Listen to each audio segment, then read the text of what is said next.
Saudações a todas e a todos. Nossa aula de hoje é sobre o renascimento artístico e cultural dos séculos XV e XVI.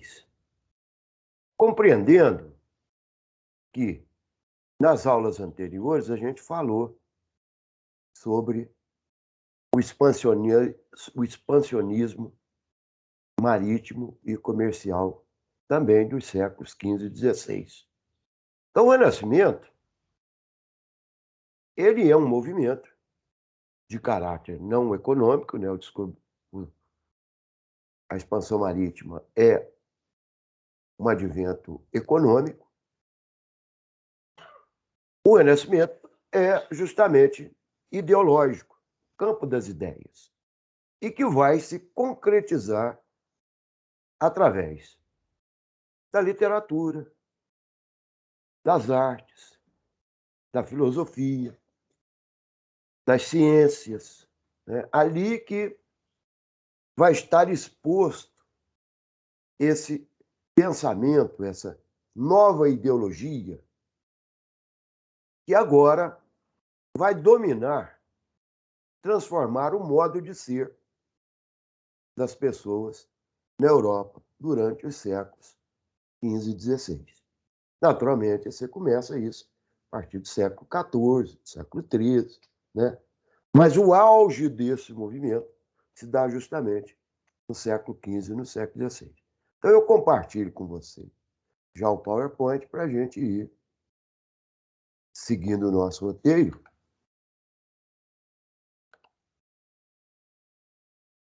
Então, está lá o Renascimento Artístico e Cultural.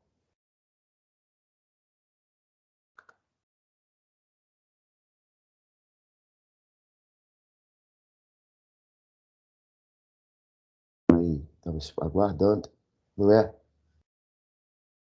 Ainda eu vou voltar, porque não é esse.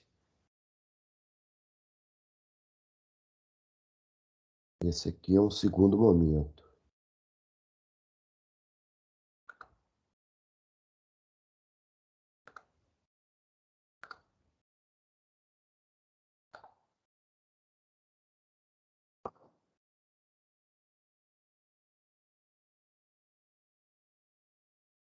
Berço do Renascimento.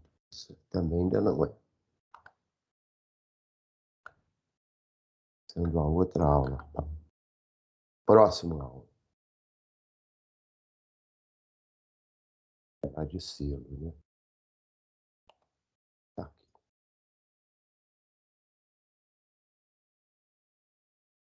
Sim. Então, está lá o nosso primeiro quadro, não é isso? Renascimento Artístico e Cultural do século XV e XVI. E embaixo eu coloquei como subtítulo Que obra de arte é o homem? Uma citação de William Shakespeare, nascido na Inglaterra em 1564 e falecido em 1616, considerado um dos grandes autores renascentistas. Nós vamos falar dele um pouco para frente. O que é essa citação dele? Justamente aquilo que será a base ideológica do Renascimento, do movimento renascentista, ou seja, do humanismo. O humanismo é a ideia, o pensamento que vai se concretizar no movimento renascentista, praticado nas artes, nas letras e nas ciências. Então, que obra de arte, então, significa que o Shakespeare fala que olha o valor, né, que é a pessoa humana, né? Que criação genial é o ser humano. Então, por isso a gente percebe essa grande cerne do Renascimento, do humanismo, que é a valorização do homem. Então, o que foi o humanismo? Um movimento intelectual que buscou na antiguidade valorizou a produção artística, cultural, filosófica, científica na antiguidade clássica greco-romana. Lá nos pré-socráticos, socráticos, pitagóricos, né? Nos helenísticos e nos romanos. Então, Sêneca, Virgílio,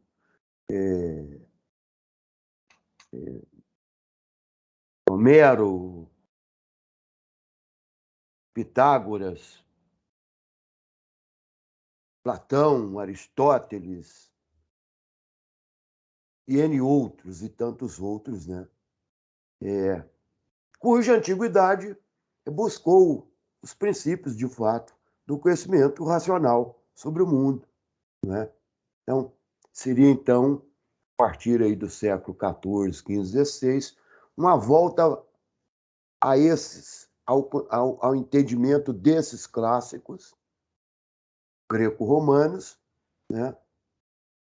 Justamente tirando deles aquilo que é a sua essência para o conhecimento do mundo, o uso da razão, né? Porque durante aí séculos, desde a Alta Idade Média à Baixa Idade Média, a Igreja Católica foi a grande instituição jurídica, política, econômica, religiosa que dominou a Europa aí nessa idade medieval. E justamente a Igreja pregava nos seus princípios que o homem era uma distorção da divindade, né? E, portanto, deveria expiar-se, fruto do pecado, deveria humilhar-se, submeter-se às coisas de Deus, né? Então, Deus como centro do universo. É o que nós chamamos da posição teocêntrica. Então, tudo em detrimento de Deus. Justamente como representante de Deus aqui na Terra, a Igreja Católica. Não é isso? Então, percebam vocês, nós temos um pensamento reinante de que os indivíduos são submissos de fato a Deus, né? A Terra é a base para os céus. Percebam vocês que esse pensamento teocentrista já determinava que as verdades já estavam postas e colocadas. Não haveria nenhuma necessidade de investigação, porque elas eram reveladas de Deus para os seus santos, para os membros da igreja, e esses revelavam essas verdades às pessoas, através, né, da pregação religiosa. Agora, com o surgimento de alguns elementos novos, a partir do século XIII, do século XIV, do século XV, os indivíduos não aceitarão mais essa intervenção direta,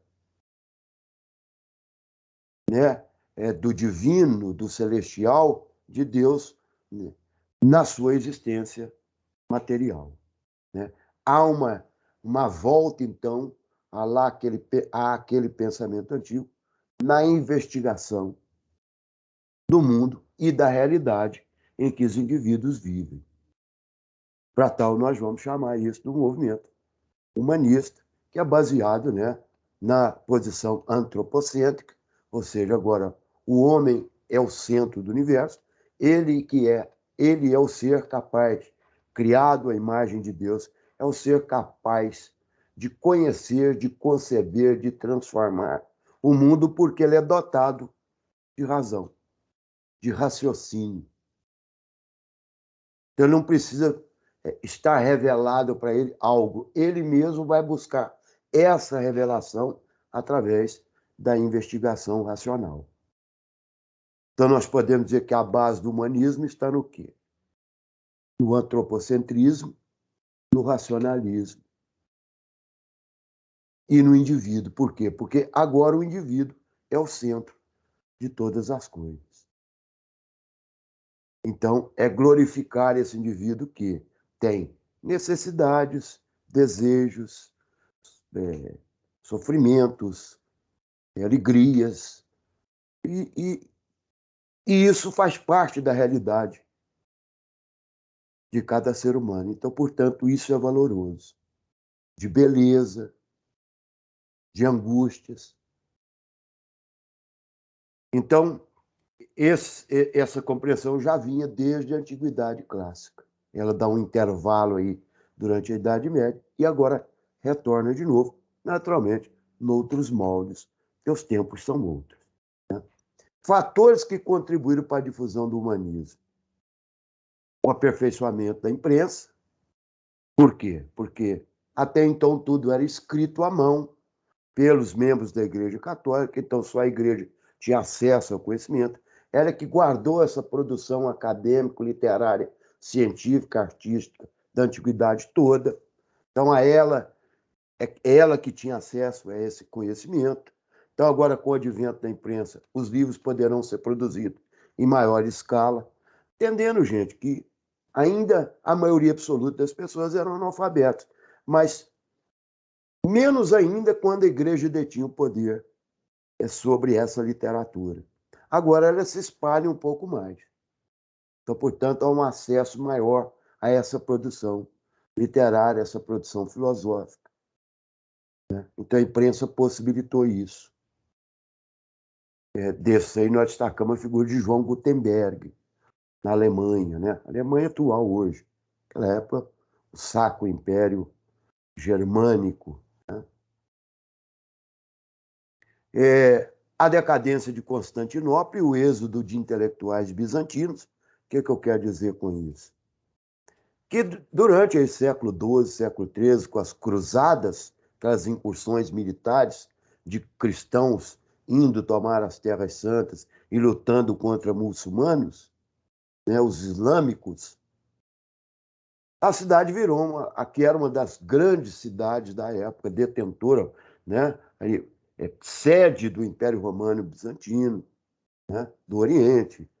É uma cidade extremamente que estava ali no meio das culturas europeias e culturas orientais.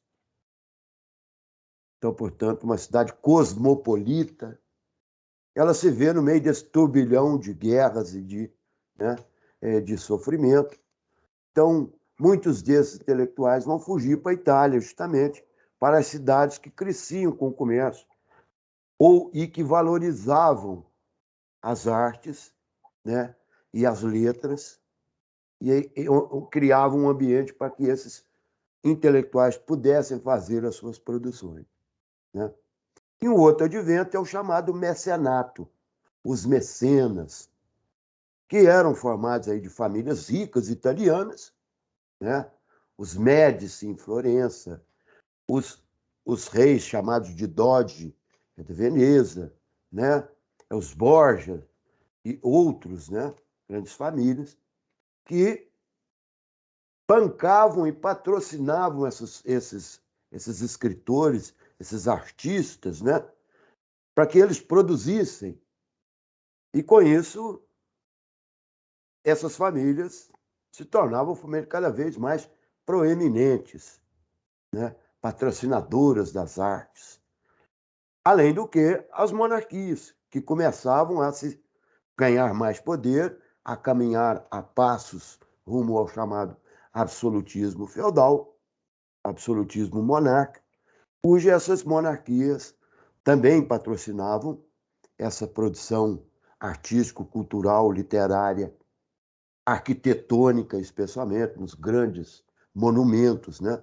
Então, Francisco I da França, Elizabeth I da Inglaterra, são considerados grandes monarquias que patrocinavam essa produção artístico-cultural, filosófica e ideológica, né? Urbanística, arquitetônica. Então, onde esses proeminentes pensadores, intelectuais, artistas, poderiam prestar os seus serviços. Então, nós falamos do humanismo enquanto a ideologia, né, a ideia por trás do movimento que nós chamamos de Renascimento. Então, o Renascimento foi a expressão do movimento humanista que se deu nas artes nas letras, na filosofia e nas ciências. O renascer para a razão. Né? Então, é isso que nós estamos tratando. Para tal, foi importante algumas transformações estruturais ocorridas aí no século XV, no século XVI. Né? E essas transformações, elas são a partir do surgimento, no campo político, do absolutismo monárquico e no campo social, com o crescimento da burguesia. E, portanto, o seu empoderamento, né, a partir da acumulação de capital, essa burguesia e esses monarcas que cada vez mais centralizavam o poder em si, bancavam esse movimento de contestação justamente aos valores projetados pela igreja e pela nobreza feudal. A tradição, a fidelidade, não sei o quê, né? Então, para a burguesia, acumulação de riqueza. Para os monarcas absolutistas, a não intervenção na política, nos seus mandatos, nos seus reinados, da Igreja Católica o tempo todo intervia no plano da política temporal. Então, cada vez querendo mais tirar essa intervenção da Igreja. E, portanto, bancava agora um novo pensamento, uma nova forma de ver o mundo, cujos valores não eram mais aqueles projetados, né, pela Igreja Católica e a nobreza feudal durante a Idade Média.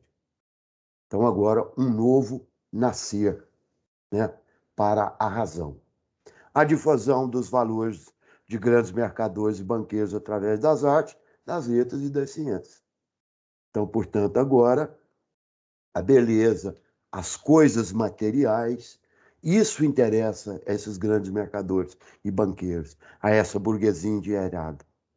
Valorizar o que eles, né, o que eles pensavam.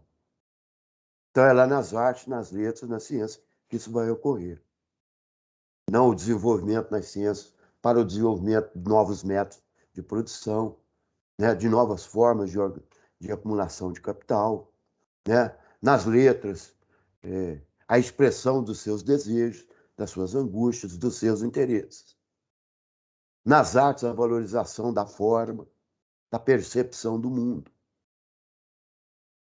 Né? Então, as concepções artísticas, literárias, científicas, todas elas passam a ser baseadas não mais naquele coletivismo, associativismo, as corporações de ofício, não sei o que mais. Né? Agora não, centrada no individualismo. O indivíduo é o ser capaz. Né? No racionalismo, o uso da razão. Não o uso da aceitação, da fé, mas agora a razão que consegue compreender, discernir, transformar a realidade. Né? E o homem passa a ser o centro de tudo isso.